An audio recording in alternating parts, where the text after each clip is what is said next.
Goran, I first have to start off by saying that and I'm sure you've heard this plenty of times by now, but I loved You Won't Be Alone. I saw it when it screened at Sundance last year, and I tried getting an interview with you back then, but it wasn't in the cards at that time. And the moment I saw that you had a new movie coming out, hopped on that opportunity. So, Oh, congratulations sorry on. we didn't connect last time. I wasn't that exclusive as far as I'm aware. Yeah, So I would don't I have don't know what how that fell through, but everything works out. So I do want to congratulate you on both of those films. You Won't Be Alone having released last year, and of course Of an Age coming out in a matter of days, at least in wide release. And how are you feeling about that? Oh, I mean, I'm sort of like in the middle of finishing the third film. So that's kind of the I am going to ask you about this because you are just like yeah. cranking out films right now.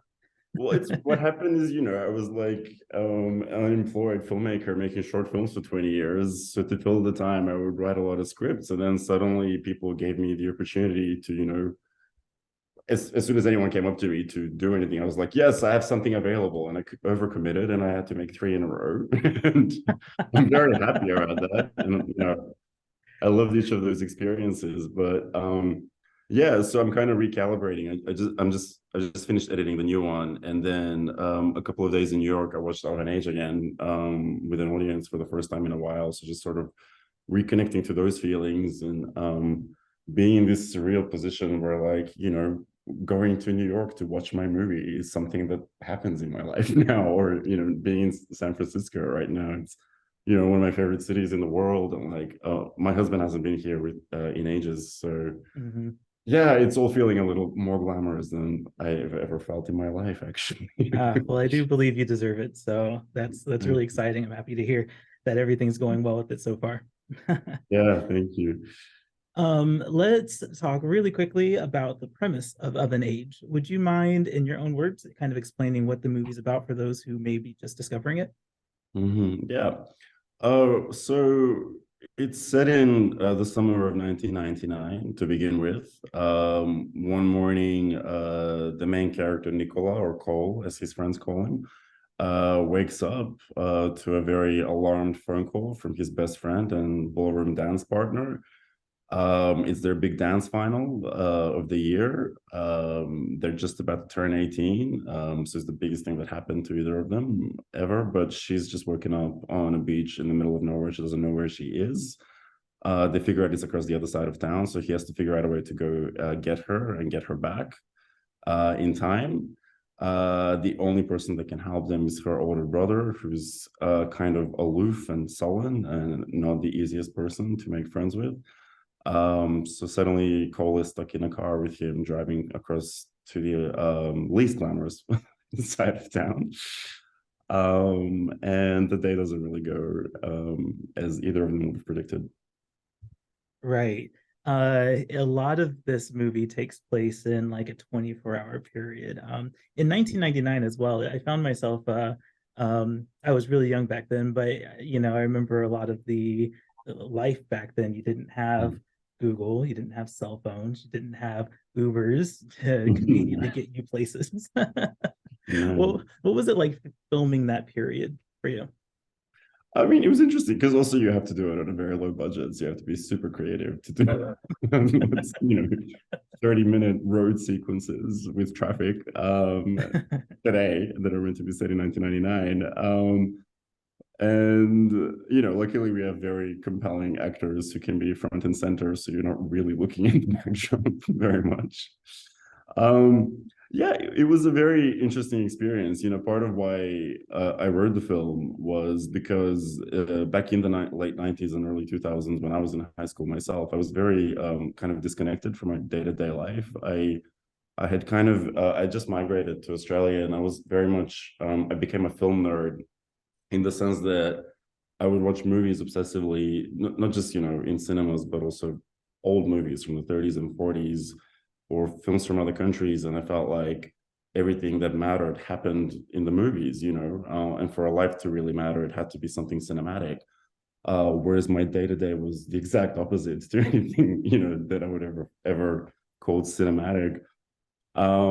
So those 6 years of high school were a little bit of a blur, and it was when I was writing it, it kind of, memories started trickling and then flooding back. And then filming that period, it was like being present again in that time of life when I wasn't, and connecting to it, kind of almost living it out in a deeper way than I did at the time. And it was really moving to see other people have that experience. A lot of my crew were people of my generation.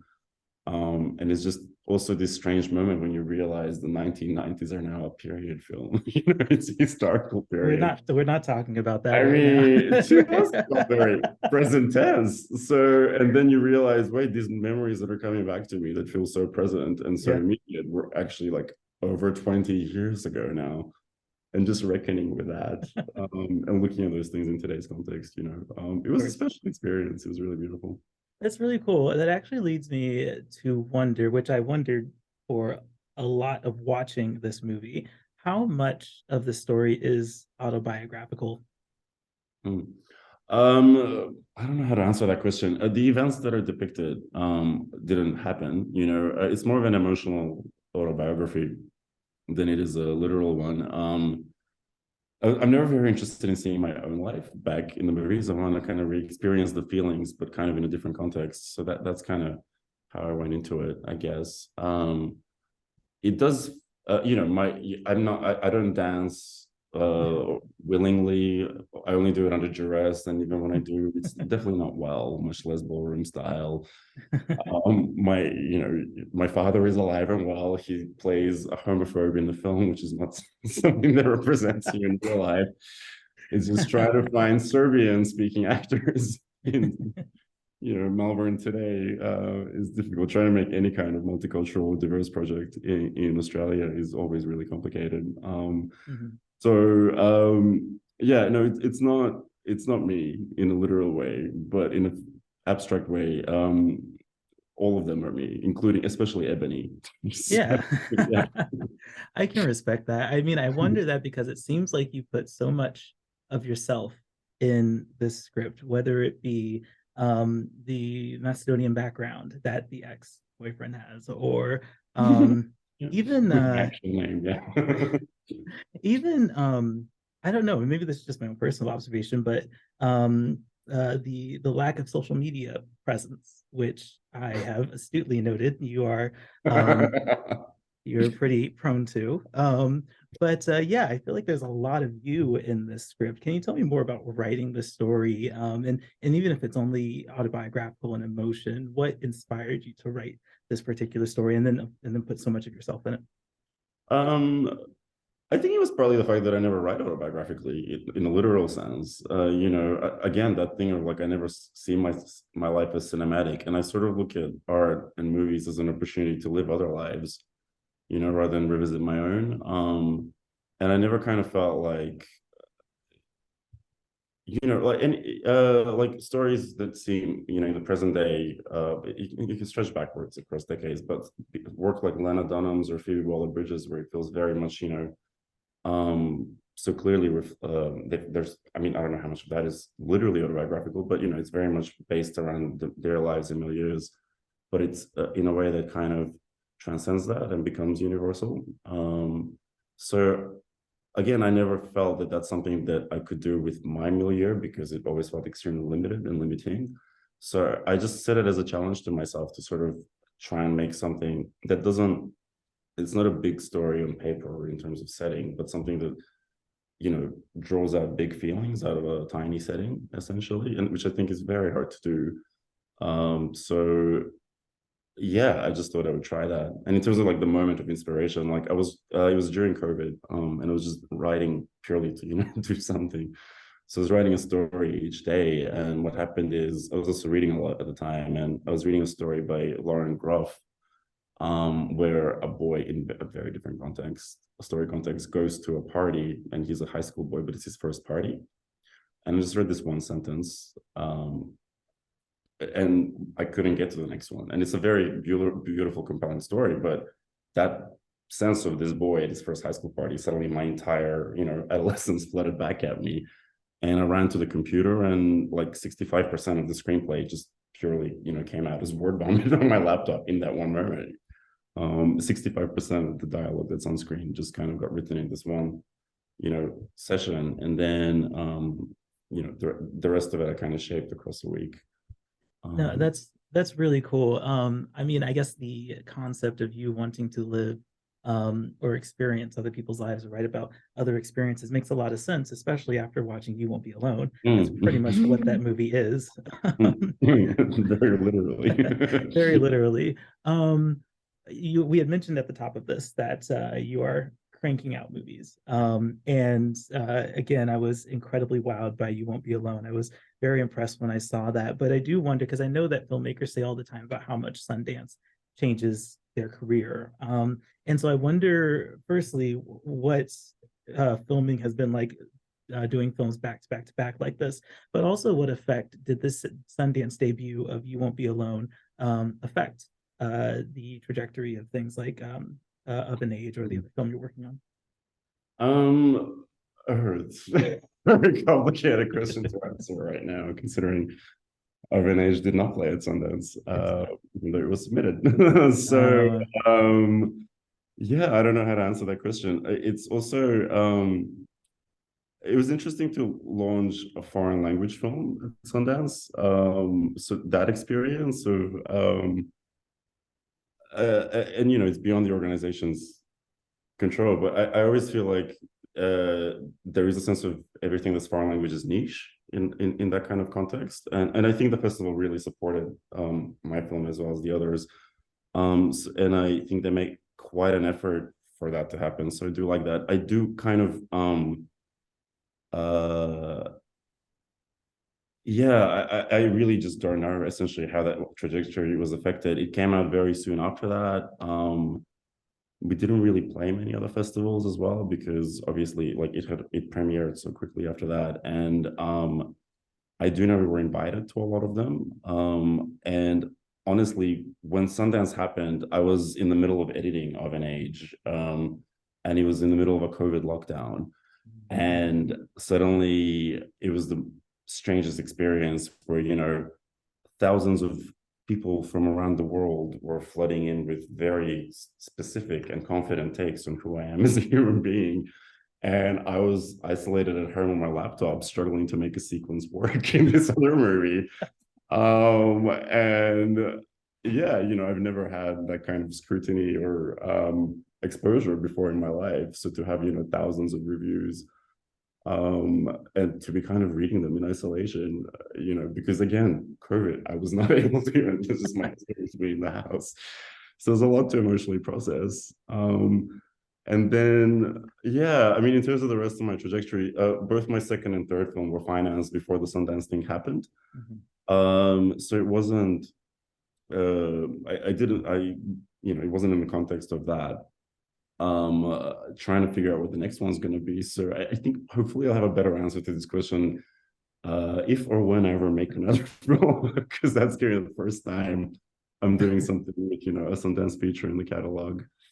I would very much like to talk with you at that point as well. I'll be very open. Yeah, no, I think it's cool catching on to your career now, and kind of seeing what you do as a filmmaker and the stories you tell, and then how you tell them as well. One thing that I noted, because I just recently watched You Deserve Everything. All right, Jesus. Okay, sorry, recalibrating. Yeah, recalibrating.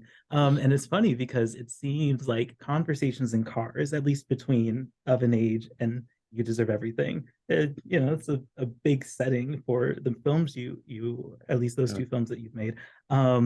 Is there a particular reason for that, or is it just budgetary constraints, or is that just how those stories happen? No, it wasn't. And to be honest, it sounds so stupid now, but I didn't even make that connection until like 4 days ago when I watched Love and Action, that I have a little bit more distance from it and going, Yeah. oh my God, it's exactly like that other sequence I did in my short film. Even, that sense of intimacy and so on and so forth. No, I mean, I am drawn to, I think, settings that are intimate, but also have a kind of in natural light, daylight, I think. And I think cars have you can have this cocoon like experience while being out and about in the world. So I think that sense of being somewhere very public but having a very private experience is something that I connect to. I'm literally, psychoanalyzing myself in real time while I'm saying this sentence. It's not something I've ever thought about in my life, but I think that's where it comes from, because I do know, when I'm writing these scenes, that I kind of figure out now when my heart starts beating faster, and as soon as it's something that's kind of in daylight and you're in a place surrounded by other people, but it's a very intimate moment. Um, those are the scenes I end up writing very quickly in a very intense burst of energy. It sounds really intuitive, and honestly, that's Mm, probably the best way to get a story made, is to do what seems intuitive. mm, I will say, when watching Of an Age, I remember thinking early on in the movie, I kind of hope this whole movie stays in this car. This is actually this is actually really cool, because I am very much drawn to movies and stories where, two people are getting to know each other, which means us as an audience are getting mm, to know these two people, right? Character development is a huge thing for me in film, and that's why I loved Of an Age so much, especially when it transitions from part one to part two. mm. Which I don't want to give any spoilers. There's certainly something that happens in part two, that throws the story for a loop. But yeah, I guess I just wanted to observe that I really did appreciate how these characters were written, how the dialogue was written, and how much um, chemistry there was with these two actors. So yeah, maybe that's just not a question, just accolades, more accolades for you, Goran. No, I enjoyed it immensely, by all means. um, I kind of want to talk about, because I've heard in another interview that you typically write like relationship dramas. Um, and so it got me wondering, you as a cinephile, it sounds like, when you go to the movies for your own personal entertainment, are love stories something that you seek out for your own personal entertainment? Is part one of that question. And then part two, I also wonder, when you're writing, how you distinguish your stories, your love stories, from other love stories that you may have seen or are inspired by. Like, it's not limited, because when I say relationship drama, I don't specifically mean romantic at all. But it's yeah, if I hear of a love story, or especially a queer one, there's obviously an instinctive curiosity straight away, because you connect on a more primal level to characters that are similar to you, I guess.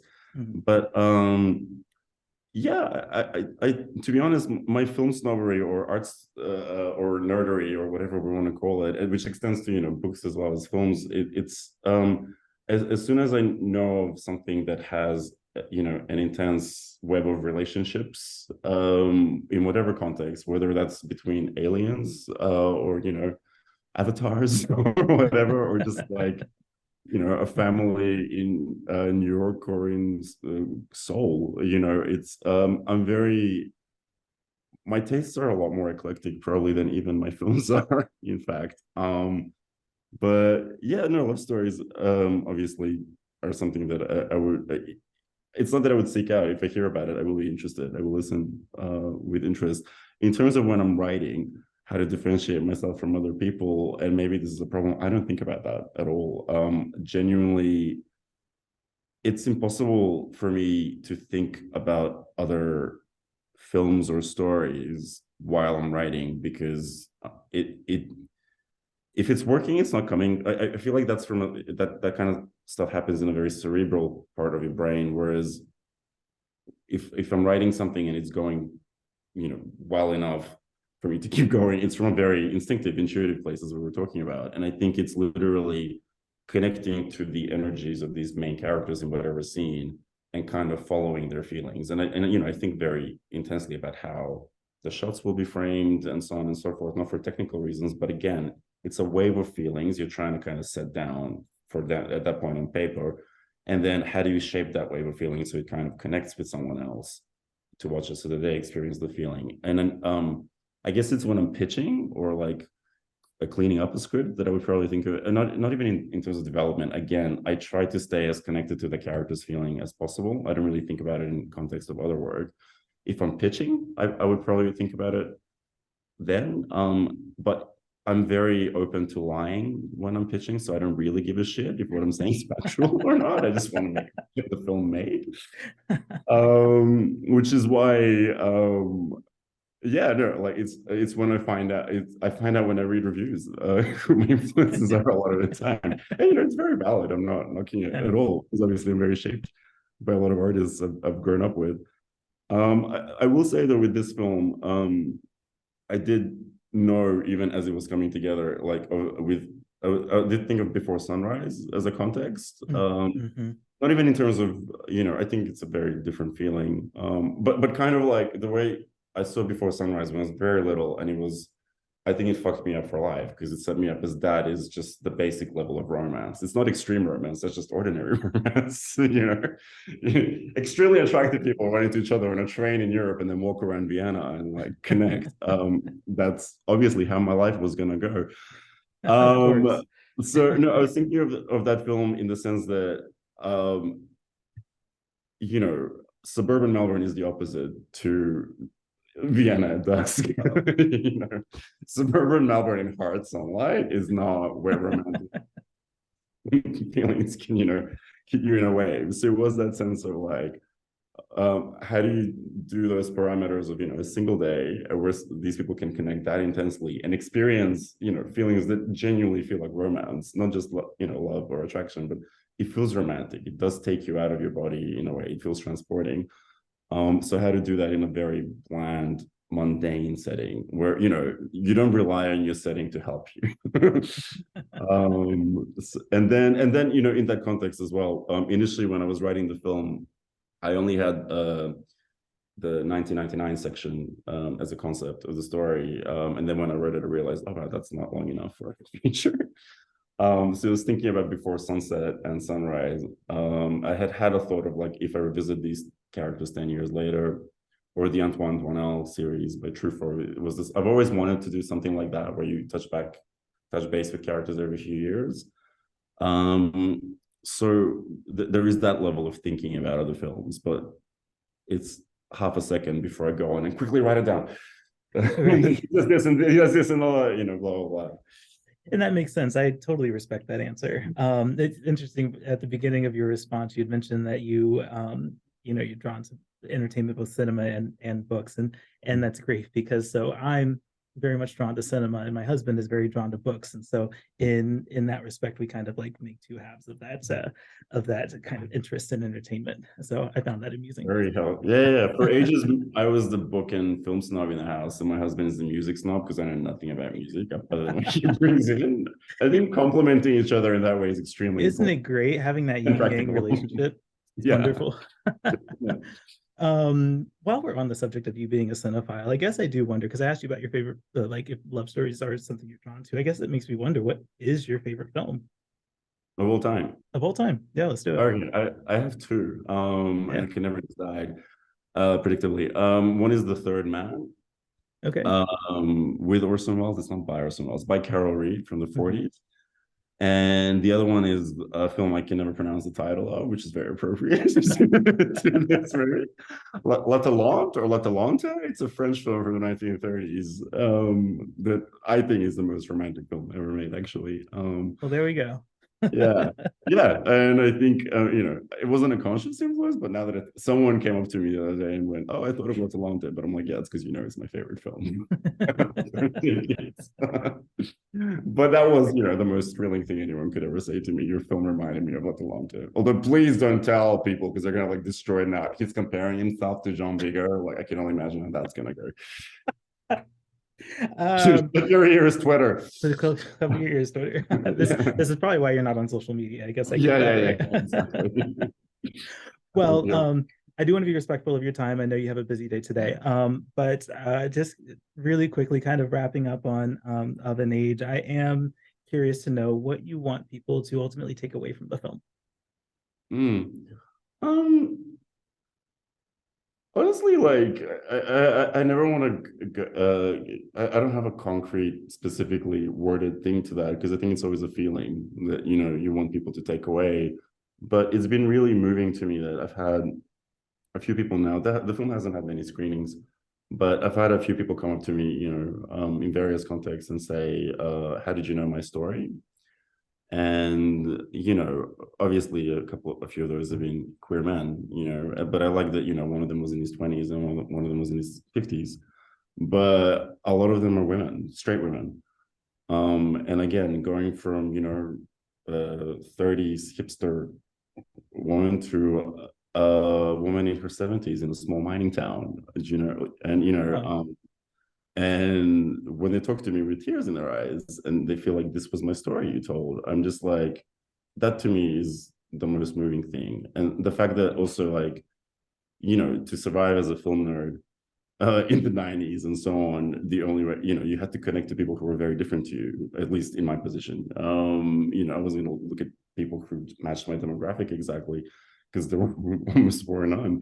And I really like the impact of this film isn't limited to demographics, but you won't be alone. A lot of the people who loved it most intensely were gay men, whereas with this one, it seems a lot of straight women are responding, and I'm so happy about that. Honestly, Yeah, put it into words. you're reaching a whole bunch of different demographics, and that's pretty cool. So anyway, Goran, it was a very much a pleasure to talk with you, and I appreciate you taking the time. And I'm wishing you and Of an Age all the success going forward, and the rest of your projects. I will be following you. I'm very much Thank you. No, interested in your style of storytelling, because as you were talking about, like, people coming up to you and saying, how do you know my story? I don't necessarily think that's a story that I have, but it's one that I can feel and connect with. And I really do think a lot of audiences are going to understand what you're communicating in the story, even if they haven't experienced it themselves. It's so well written and so well filmed, and I do appreciate that.